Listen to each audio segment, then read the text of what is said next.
Hello investors, welcome back to our new video. आज के इस वीडियो में यहाँ पे हम बात करने वाले हैं क्वांट म्यूचुअल फंड के विषय में कि क्वांट म्यूचुअल फंड क्या डेड हो रहा है। मेरे पास कई सब्सक्राइबर्स का कमेंट आया था, वो मुझसे पूछ रहे थे कि क्वांट म्यूचुअल फंड में क्या करना चाहिए। यहाँ पे पैसा कुछ लोगों ने अभी इन्वेस्ट किया है और वो माइनस दिखा रहा है, कुछ लोग पैसा बहुत टाइम से इन्वेस्ट कर रहे हैं और उनको रिटर्न नहीं मिल पा रहा है। कई तरीके के क्वेश्चन मेरे पास थे। मेरे पास पर्सनल क्वेश्चन भी आए थे कि हाँ, लोगों ने मुझसे पूछा है क्वांट के विषय में कि क्वांट स्मॉल कैप में हमें क्या अब कदम उठाना चाहिए, क्या यहाँ पे अब इन्वेस्ट रहना हमारे लिए वैल्यूएबल है या नहीं है। तो उसी चीज़ को आज डिस्कस करेंगे इस वीडियो में और सारी चीज़ों को क्लियर कट आपके सामने रखूँगा, जिससे आप अपने सारे जो भी आपके मन में भ्रम है वो सारे खत्म हो जाए। तो बिना देरी के शुरू करता हूँ मैं आज का वीडियो। क्वांट म्यूचुअल फंड आखिर इतना गड़बड़ क्यों लोग सोच रहे हैं, कारण क्या है। देखिए, क्वांट से रिलेटेड आपने सुना होगा कि क्वांट स्मॉल कैप में या फिर क्वांट एएमसी में जो निगेटिव न्यूज़ आई थी कि कहीं इसमें स्कैम का न्यूज़ आ गई, कहीं फ्रॉड का न्यूज़ आ गई। इसकी वजह से जो फंड है उसने ज़्यादा अच्छा परफॉर्म नहीं किया, थोड़ा डाउनग्रेड परफॉर्म किया। क्योंकि आप सब जानते हैं कि जब किसी भी फंड हाउस को लेके कोई निगेटिव न्यूज़ आती है तब वहाँ पे फंड थोड़ा सा परफॉर्मेंस में स्लो हो जाता है। जैसा एक्सिस में भी आपने मेरे इससे पहले वीडियो में देखा होगा, एक्सिस में भी चीज़ें ऐसी ही गड़बड़ हुई और स्मॉल कैप कैटेगरी में रिटर्न बहुत नहीं मिल पा रहा था जो रिटर्न हम सब स्मॉल कैप कैटेगरी से चाहते हैं।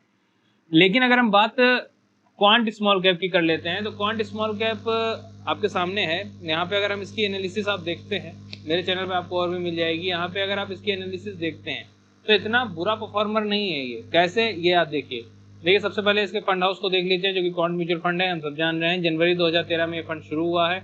निफ्टी स्मॉल कैप 250 इसका बेंचमार्क हो जाता है। 18.22% का रिटर्न अभी तक इसने प्रोवाइड किया है। 0.66% का एक्सपेंस रेशियो है। कैटेगरी एवरेज से एक्सपेंस रेशियो ज़्यादा है। 26,221 करोड़ का इसका फंड साइज हो जाता है। अब एक्सपेंस रेशियो ज़्यादा है, ये यहाँ पे इस फंड को लेकर निगेटिव पॉइंट हो जाता है। लेकिन इससे क्या इसके रिटर्न पे इफेक्ट पड़ रहा है? नहीं। एक्सपेंस रेशियो ज़्यादा है, अगर हमको ये देखना है तो हम अदर फंड में जा सकते हैं। हमको जानना है कि आखिर रिटर्न क्यों इसमें इफेक्ट कर रहा है और कारण क्या है कि लोग यहाँ पे इस चीज़ को लेके ज़्यादा पैनिक क्रिएट कर रहे हैं।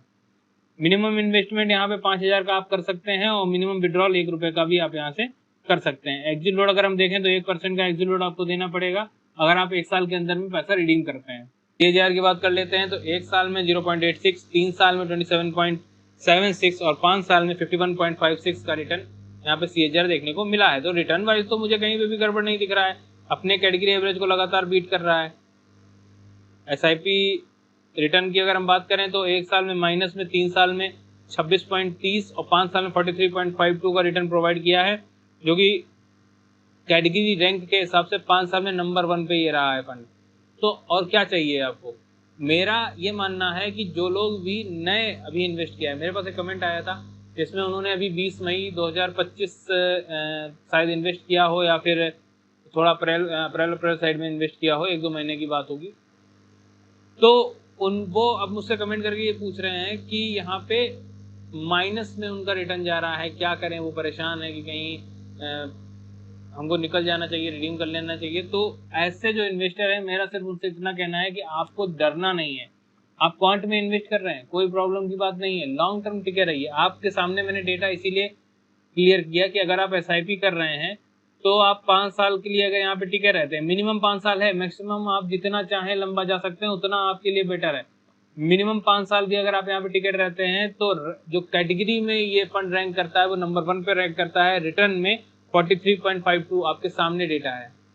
तो 1-2 दिन से कुछ नहीं होता है। आपको 1-2 दिन से यहाँ स्मॉल कैप कैटेगरी में कोई पैसा नहीं बनने वाला। इस चीज़ को मैं आपको हर वीडियो में हर जगह आपको समझाता हूँ कि कभी भी शॉर्ट टर्म 2-4 दिन, हफ्ते 10 दिन में ये कोई पैसा बना के नहीं देगा स्मॉल कैप आपको। ये रहा आपके सामने रोलिंग रिटर्न का डेटा। 1 साल में अपने कैटेगरी बीट कर रहा है, 2 साल में, 3 साल में, 5 साल में लगातार कैटेगरी एवरेज को ये बीट करता चला जा रहा है। मतलब फंड का परफॉर्मेंस आप खुद देख रहे हैं, कहीं से भी ये फंड निराश कर ही नहीं रहा है। इक्विटी में 91.38 का, डेट में 1.83 और अदर्स में 6.79 का यहाँ पे इसने एलोकेशन की हुई है। जिसमें अगर सेक्टर वाइज देख लेते हैं तो सबसे ज़्यादा एलोकेशन अदर्स में है, उसके बाद हाईएस्ट एलोकेशन यहाँ पे सर्विसेज में, हेल्थ केयर में और एनर्जी में देखने को मिलती है। ये रहा है इसके आपके रिस्क रेशियो। यहाँ पे वॉलेटाइल ये फंड रहता है, मतलब देखिए एक तो स्मॉल कैप का है, रिस्क की फंड होता है, ऊपर से वॉलेटिलिटी भी इस फंड में होती है, लेकिन रिस्क एडजस्टमेंट अच्छा है इसका, रिटर्न वाइज भी अच्छा है, अल्फा अच्छा है।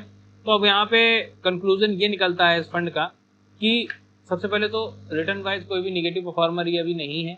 यहाँ पे आप लोग कुछ गलत न्यूज़ को देख के पैनिक कर रहे हैं, जिसको आपको नहीं करना है। दूसरी बात, वॉलेटिलिटी इस फंड में है, नो डाउट वॉलेटिलिटी है, मतलब जब भी मार्केट डाउन जाएगी तो ये फंड फ्लैक्चुएट करते हैं ज़्यादा, ऊपर नीचे ज़्यादा करते हैं। और जब पैसा आपका, जैसे कि जो अभी मैंने आपको बताया कि कमेंट रिसेंट आया कि -4% -5% जो दिखा रहे हैं, वो कारण इसकी वॉलेटिलिटी को लेके हो जाता है। सबसे पहले तो 2-4 दिन में भी कोई रिटर्न आपको नहीं, उसमें किसी भी फंड में नहीं दिखेगा, नहीं किसी में दिखेगा। लेकिन अगर वॉलेटिलिटी को देखें तो वो यही सब चीज़ें होती हैं कि जब भी मार्केट गिरती है तो आपका फंड रेड जल्दी चला जाता है, क्योंकि वो वॉलेटाइल रहता है फंड।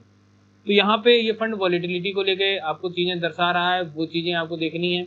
दूसरी बात, एक्सपेंस रेशियो देखना है आपको कि एक्सपेंस रेशियो कैटेगरी एवरेज से ज़्यादा है। रिटर्न वाइज कहीं पे भी इसमें कोई भी इशू नहीं है, तो उस चीज़ को हम कतई भी यहाँ पे नहीं मानेंगे कि हाँ यहाँ पे इसमें कोई इशू है। जो लोग भी कह रहे हैं ये फंड डेड हो चुका है, तो भैया थोड़ा सा आंखें खोल के चीज़ों को देखो। आपको जो इसकी निगेटिव न्यूज़ है जो दिख रही हैं उसके बेस पे आप कह रहे हैं फंड डेड हो चुका है, तो फंड डेड नहीं हुआ है, फंड सही चल रहा है, लेकिन एक्सपेंस रेशियो हाई है, इसको भी हम कंसीडर करना पड़ेगा। वॉलेटिलिटी है इस फंड में, इसको भी कंसीडर करना पड़ेगा। जो लोग इन्वेस्ट कर रहे हैं कोई प्रॉब्लम नहीं है, लॉन्ग टर्म आप अगर विजन लेके चलते हैं आपको अच्छा रिटर्न मिलेगा। नए इन्वेस्टर जो लोग हैं उनको चीज़ें देख के इन्वेस्ट करेंगे तो उनके लिए थोड़ा बेहतर होगा। फंड अच्छा है, कोई प्रॉब्लम नहीं है। कोई क्वेश्चन होता है आप कमेंट बॉक्स में पूछ सकते हैं। वीडियो अच्छा लगा है तो लाइक करिएगा, शेयर करिएगा। मिलता हूँ नेक्स्ट वीडियो में, धन्यवाद।